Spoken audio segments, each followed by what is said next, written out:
बोलो कृष्ण कन्हैया लाल की जके आनंद की जय हो।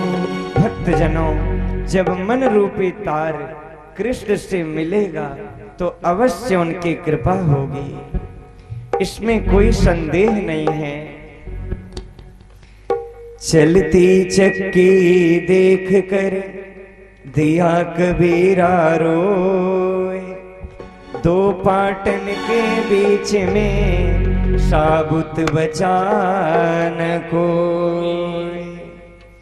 चक्की चल रही थी, कबीर रोने लगे, कोई साबुत नहीं बचा। कौन सी चक्की? बोले काल रूपी चक्की चल रही है और जन्म मरण दो पार्ट हैं, इसमें कोई साबुत बचा ही नहीं। फिर बचा कौन?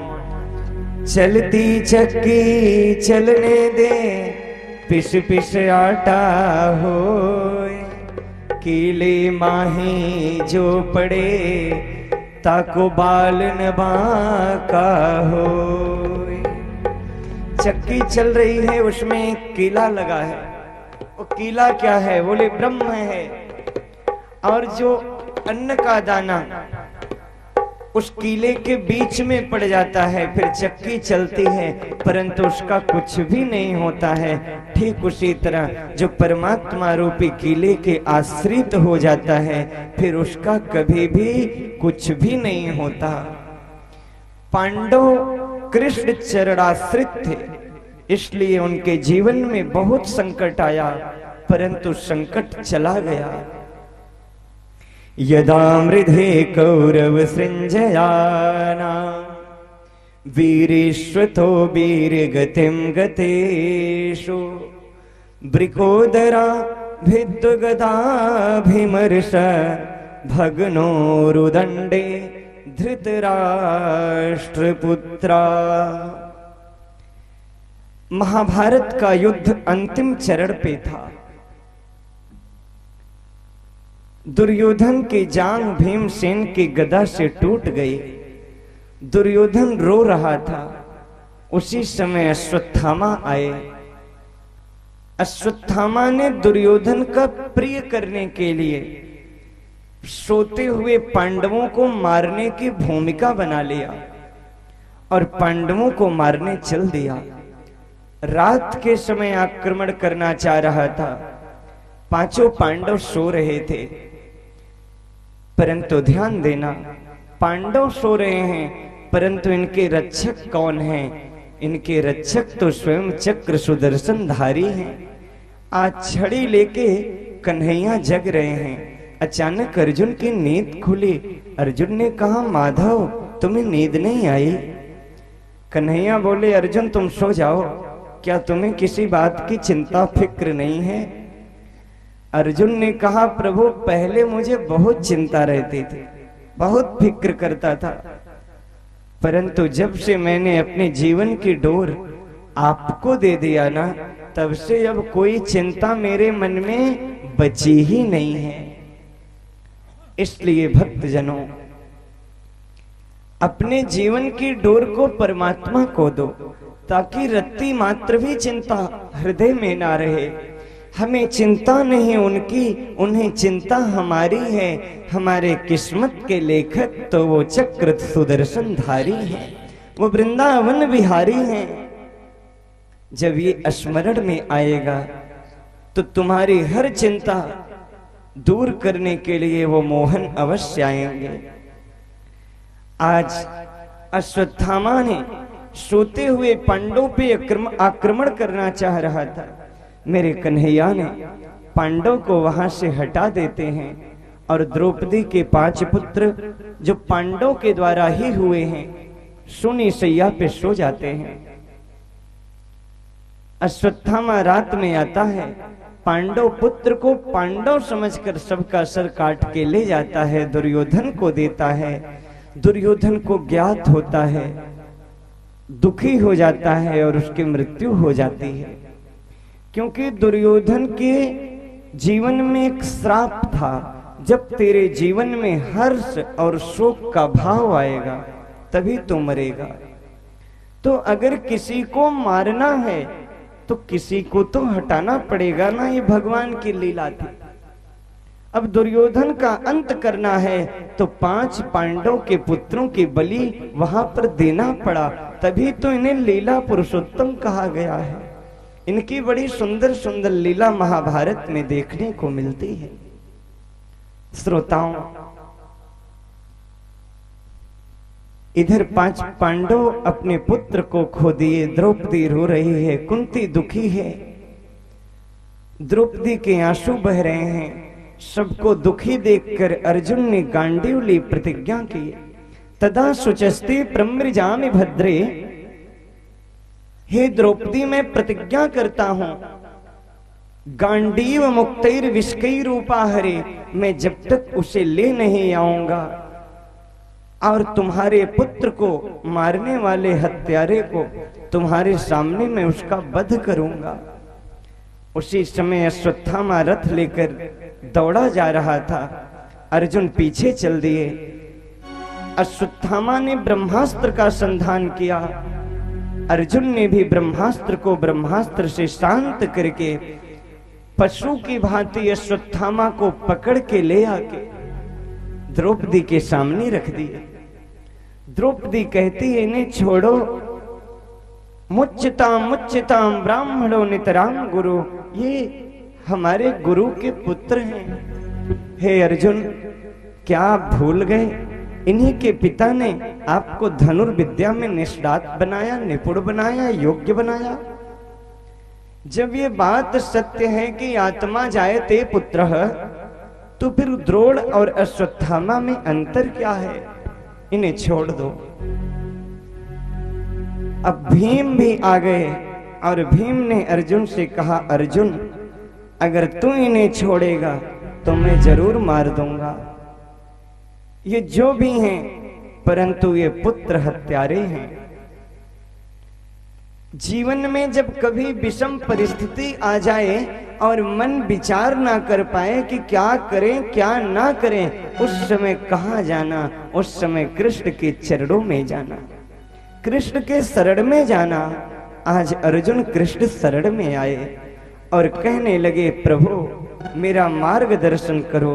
शिष्यस्तेहं स्वाधिमिमां त्वां प्रपन्नम, मैंने आपको अपना गुरु बनाया है। कन्हैया ने कहा, अर्जुन नीति कहती है ब्रह्म बंधुर न हंतव्य, ब्राह्मण को मारना नहीं चाहिए। आता ताई बधारहड़, और आतताई कोई हो उसे छोड़ना नहीं चाहिए। अर्जुन ने कहा, कन्हैया ये आतताई है, इसने सोते हुए निरपराध बालकों को मारा है। नीति कहती है कि मत्तम प्रमत्तम उन्मत्तम सुप्तम बालम स्त्रियम जड़म, सोते हुए व्यक्ति को, किसी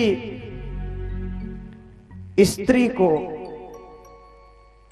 पागल को, मतवाले को, मूर्ख को मारना अपराध होता है, और इसने तो सोते हुए निरपराध बच्चों को मार दिया है। अब बताएं मैं क्या करूं?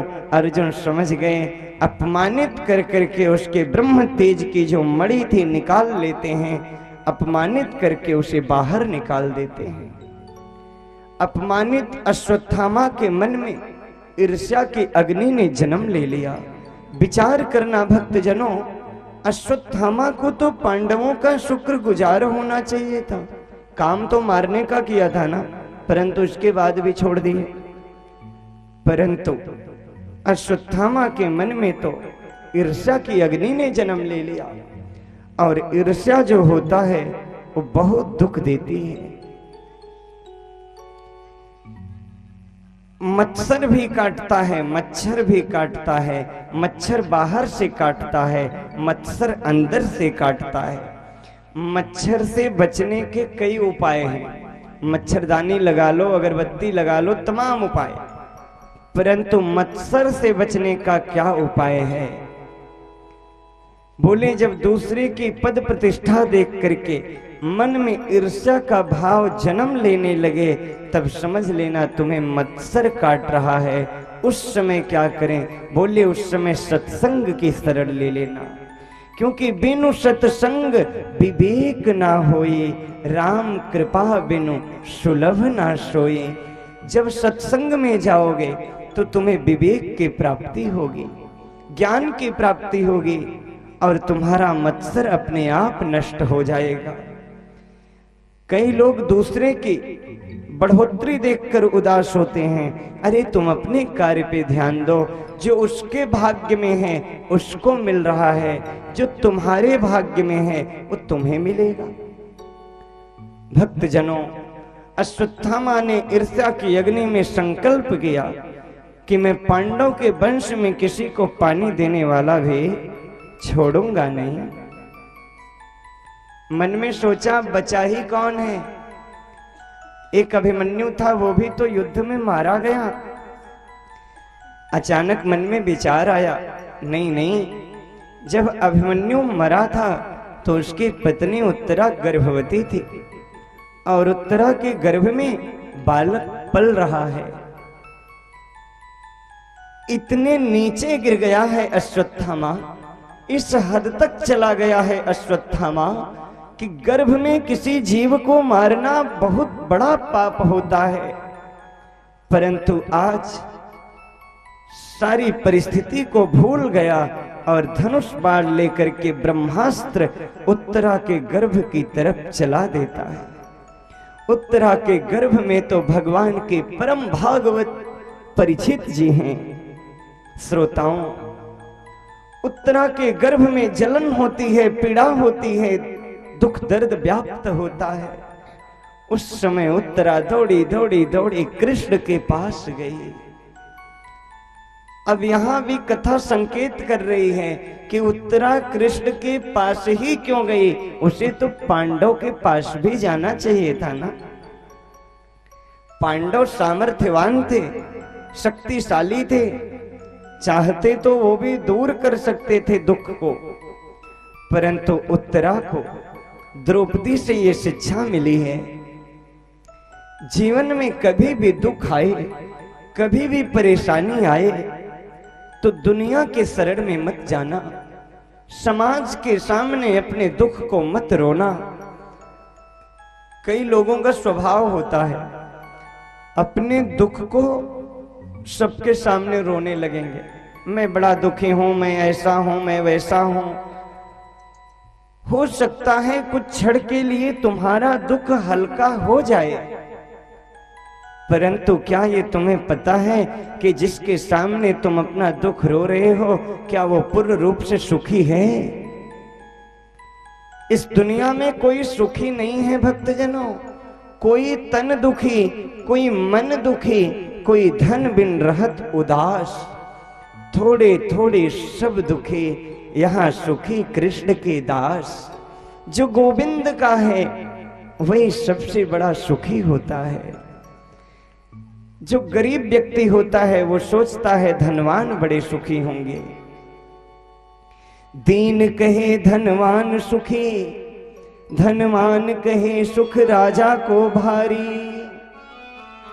राजा कहे महाराजा सुखी, महाराजा कहे सुख इंद्र को भारी।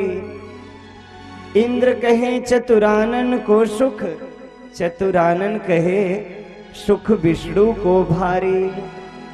यहाँ कोई सुखी नहीं है, सब दूसरे को सुखी बता रहा है। तो तुलसी बाबा सबका समन्वय निकाल करके एक बात कह देते हैं, सुखी कौन है? तो बोले तुलसीदास विचारी कहे, हरि भजन बिना सब जीव दुखारी। जिसके पास गोविंद नाम का धन है वही दुनिया का सबसे सुखी और सबसे संभ्रांत व्यक्ति होता है। कबीरा सब जग निर्धना, धनवंता नहीं कोई। धनवंता सोई जानिए, जाको राम नाम धन होए। जिसके पास परमात्मा का नाम रूपी धन है वही सबसे बड़ा धनवान होता है। तो भक्तजनों, अपने दुख को रोने से कोई लाभ हुआ क्या? कोई लाभ हुआ मैया जी? फिर कहाँ रोएं? और जिससे रोगे ना, हो सकता है वो तुम्हारा उपहास करे, तुम्हारी हंसी उड़ाए, तुम्हारा मजाक बनाए, क्योंकि तुलसी पर घर जाए के दुख मत रोए, दुख बांट्यो नहीं आपनो जगत हसाई होए। दुनिया में कोई तुम्हारा दुख बांटने वाला नहीं है, बल्कि पीठ पीछे तुम्हारी हंसी उड़ाने वाले लोग हैं। यहाँ तुम्हारे कोई कांटे को निकालने वाले नहीं, बल्कि पग पग पर तुम्हें कांटे चुभोने वाले लोग हैं। तो हर बात किसी को बताया मत करो, हर राज किसी को दिखाया मत करो। लोग मुट्ठी में नमक लिए फिरते हैं, हर जख्म किसी को दिखाया मत करो प्यारे, हर जख्म किसी को दिखाया मत करो। फिर क्या करें महाराज, कहीं तो दुख रोना पड़ेगा ना। दो दरवाजे हैं जहां जाके रो सकते हो। कहां कहां? एक गोविंद के दरवाजे पर रो लेना, और एक अपने गुरु के दरवाजे पर रो लेना, संत के दरवाजे पर रो लेना। हमेशा हमेशा के लिए तुम्हारा रोना बंद हो जाएगा भक्तजनों। उत्तरा दौड़ती हुई गोविंद के पास गई। पाहि पाहि महायोगिन देव देव जगतपते, हे गोविंद मेरी रक्षा करो। कन्हैया मन में मुस्कुराए। मुस्कुराए क्यों? क्योंकि ये वही उत्तरा है जब अभिमन्यु 16 वर्ष में अपना प्राण त्याग दिया था ना। अभिमन्यु 16 वर्ष में ही क्यों प्राण त्यागा, इसके पीछे कथा जुड़ती है। भगवान की बहन का नाम है सुभद्रा, और सुभद्रा के भाग्य में कोई संतान नहीं था। कन्हैया मन में विचार किए, अगर सुभद्रा को संतान नहीं होगी तो लोग कहेंगे भगवान थे और अपनी बहन को भी संतान नहीं हुआ, कैसे भगवान थे?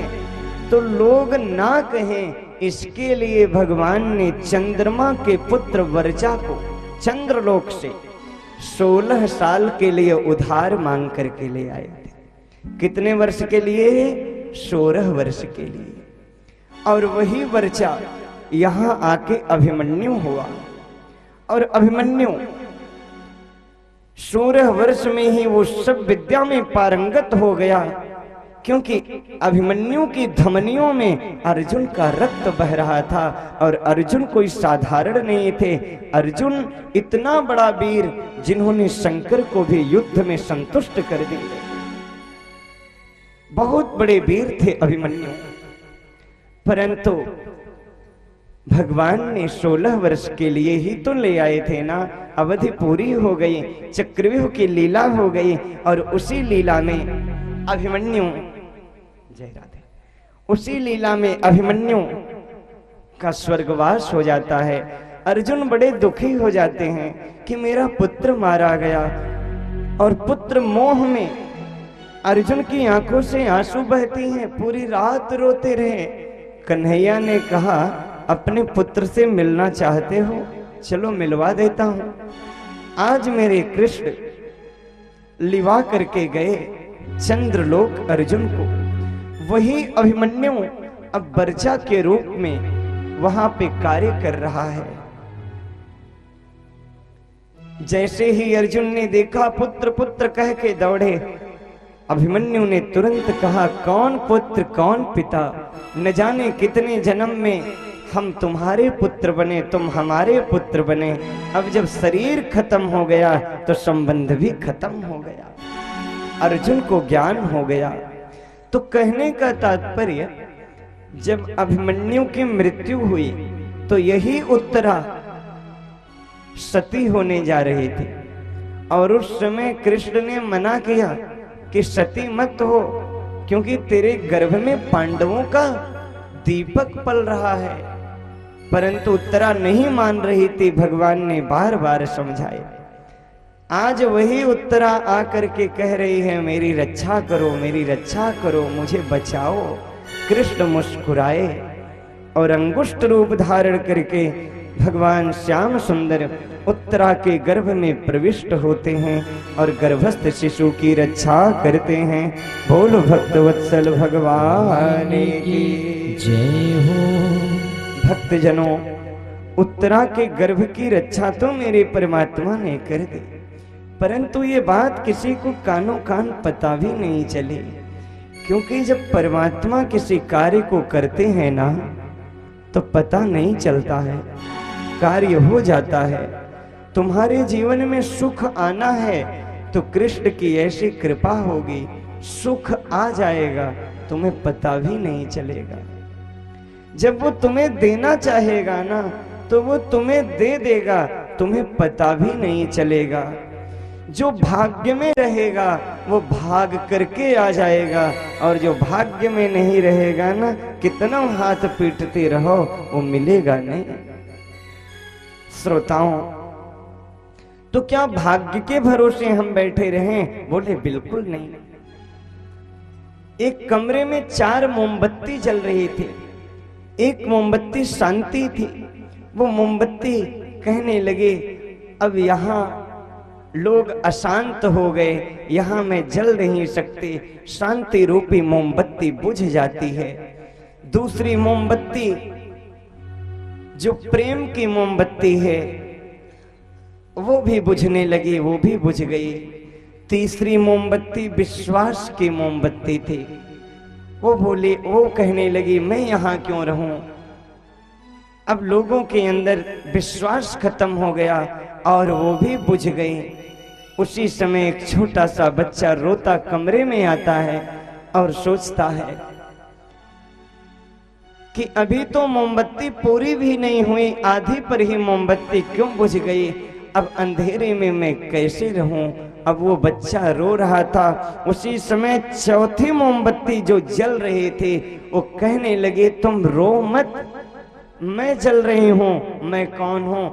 मैं आशा की मोमबत्ती हूं, और आशा की मोमबत्ती अगर जलती रहेगी तो ध्यान देना, वो प्रेम, शांति, विश्वास सारी मोमबत्तियों को तुम्हारे जीवन में जला देगी। भक्तजनों, जला देगी। इसलिए जीवन में आशा की किरण जलाओ, आशा की मोमबत्ती जलाओ। ये विषय अलग है कि आशा नहीं है, आशा नहीं पूरी होगी तो दुख मिलेगा, मानते हैं बात को। परंतु जिसके जीवन में आशा ही नहीं रहेगी ना, वो टूट जाएगा। एक आशा के सहारे ही तो व्यक्ति अपने जीवन को जीता है ना। श्रोताओं, अभी कोरोना काल चल रहा था, कितनी क्षति हुई, परंतु एक आशा ही तो थी ना कि कभी ना कभी कोरोना तो जाएगा और कभी ना कभी तो अच्छे दिन आएंगे, फिर सबके काम धाम चलने लगेंगे। वो आशा ही तो थी ना। इसलिए आशावादी व्यक्ति हमेशा प्रगति के मार्ग को प्रशस्त करता है। तो जीवन में आशा को धारण किया जाए। भक्तजनों, मेरे भगवान कर्मयोगी को देते हैं, आशावादी को देते हैं। जो उदास और चिंतित रहता है, मेरे भगवान भी उससे दूर हो जाते हैं। उत्तरा के दुख को परमात्मा ने कैसे दूर किया किसी को नहीं पता चला, परंतु कुंती को ये बात पता चल गई। आज मेरे प्रभु जब द्वारिका जाने को तैयार हुए तो कुंती गोविंद के पास आई और गोविंद की रथ की जो डोर थी, डोर को पकड़ ली और कहने लगी, माधव आज मुझे छोड़ के मत जाओ। कन्हैया ने कहा, बुआ अब तो मैंने सारा कार्य तेरा करा दिया, अब तू राजमाता बन गई, तू स्वामिनी बन गई, तेरे पुत्र राजा हो गए, अब तो मैं जा सकता हूं ना बुआ, अब मुझे जाने दे। कुंती तुरंत कृष्ण के चरणों में गिर पड़ी। कन्हैया बोले, बुआ ये कैसा नाटक है? मैं तेरा भतीजा हूं, तू मेरी बुआ है, ये तू मुझे क्यों प्रणाम करके उल्टी गंगा बहा रही है? कुंती बोली, कन्हैया नमस्ते पुरुषं त्वाद्यम ईश्वरः प्रकृतिः परम अलक्ष्यं सर्वभूतानां अंतर्बहिर्वस्थितम्। हे कृष्ण, आप साक्षात परमात्मा हो, आप साक्षात योगेश्वर हो, आप ही सृष्टि को बनाने वाले हो, आप ही सृष्टि को चलाने वाले हो और समय पे सृष्टि का संहार करने वाले आप हो। मूलतः आप परमात्मा हो और मैं प्रणाम करती हूं। कन्हैया ने कहा, बुआ अगर तू मुझे परमात्मा मानती है, भगवान मानती है, तो दुनिया भगवान से कुछ न कुछ मांगती है। आज तू भी मांग ले। तो कुंती बुआ ने क्या मांगा, विचार करना। कुंती ने कहा, गोविंद अगर देना चाहते हो ना तो मेरे जीवन में विपत्ति दे दो, मेरे जीवन में दुख दे दो। एक दुख दूर ना हो दूसरा दुख आ जाए, दूसरा दुख दूर ना हो तीसरा आ जाए। जीवन में दुख पे दुख, दुख पे दुख आता रहे। ऐसा क्यों? क्योंकि हे गोविंद, जब दुख आता है ना तब तेरी मधुर याद भी आती है। अगर दुख में चोट खाई ना होती तो कन्हैया तेरी मधुर याद आई ना होती। हम परमात्मा को दुख में ही तो ज्यादा याद करते हैं ना, करते हैं ना। जब व्यक्ति सुखी रहता है, वो अपने काम में इतना तल्लीन रहता है, उसे भगवान की याद भी नहीं आती। परंतु जैसे थोड़ा सा दुख आता है, हे भगवान मेरी रक्षा करो, हे भगवान मुझे बचा लो। और मेरे परमात्मा कितने कृपालु हैं कि डूबते हुए जीव को, दुख के सागर में जो डूब रहा है, अगर वो मेरे परमात्मा को पुकारता है तो मेरे परमात्मा उसे दुख के सागर से बचा करके प्यारे सुख के सागर में प्रवेश करा देते हैं, आनंद में प्रवेश करा देते हैं। मैं निवेदन करूं, जीवन में दुख आए तो धैर्य को मत छोड़ना, क्योंकि भक्तजनों सुख और दुख ये जीवन की स्थिति है। जैसे दिन के बाद रात आएगा ना, क्या कोई बदल सकता है कि रात ना आए? रात आएगी। सूर्योदय के बाद चंद्रोदय होगा, वर्षा ऋतु के बाद सर्दी ऋतु आएगी, इसमें कोई संदेह नहीं है। ठीक उसी तरह जीवन में कभी सुख भी आएगा, कभी दुख भी आएगा। एक काम करना भक्तजनों, भागवत में आए हो ना, आज एक चीज समझ लेना, कभी जीवन में बड़ा सुख आ जाए तो बहुत प्रसन्न मत होना, और जीवन में कभी बहुत दुख आ जाए तो बहुत निराश मत होना। योगी सम उच्चते, जीवन में हमेशा समान रहना, क्योंकि जो परमात्मा इतना ज्यादा सुख दे दिया है, कभी जीवन में दुख भी आ जाता है, तो क्यों इतना मैं प्रसन्न हो जाऊं।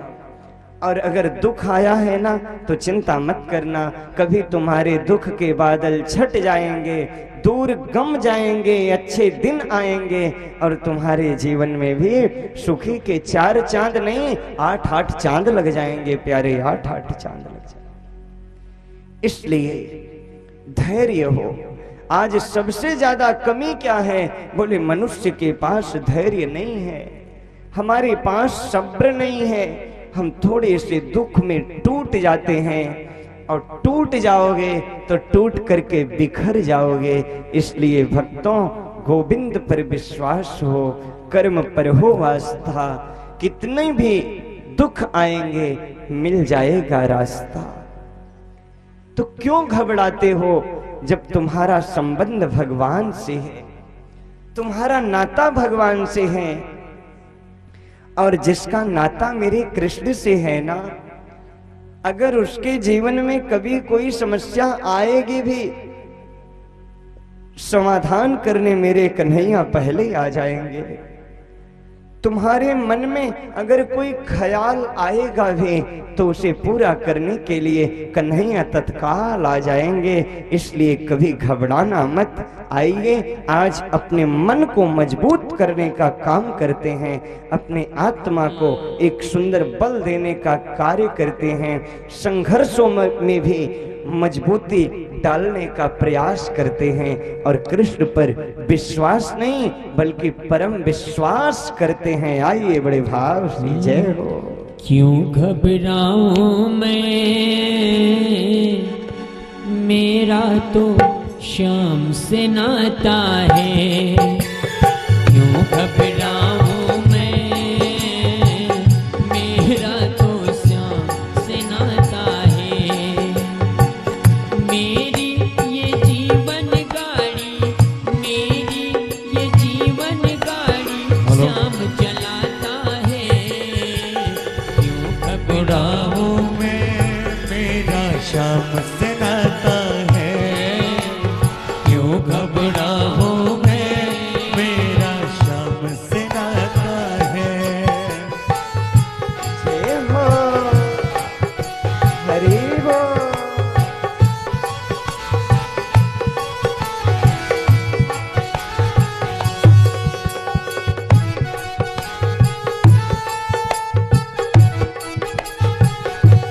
जय हो।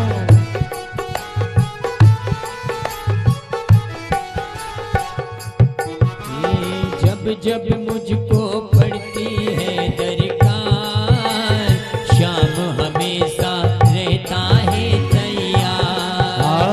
जब जब मुझको पड़ती है दरकार, श्याम हमेशा रहता है तैयार। जब जब मुझको पड़ती है दरकार, श्याम हमेशा रहता है तैयार। जब जब मुझको पड़ती है दरकार, श्याम हमेशा रहता है तैयार। श्याम ने मुझ पर किया बहुत उपकार, श्याम मेरे जीवन का आधार। श्याम ने मुझ पर किया बहुत उपकार,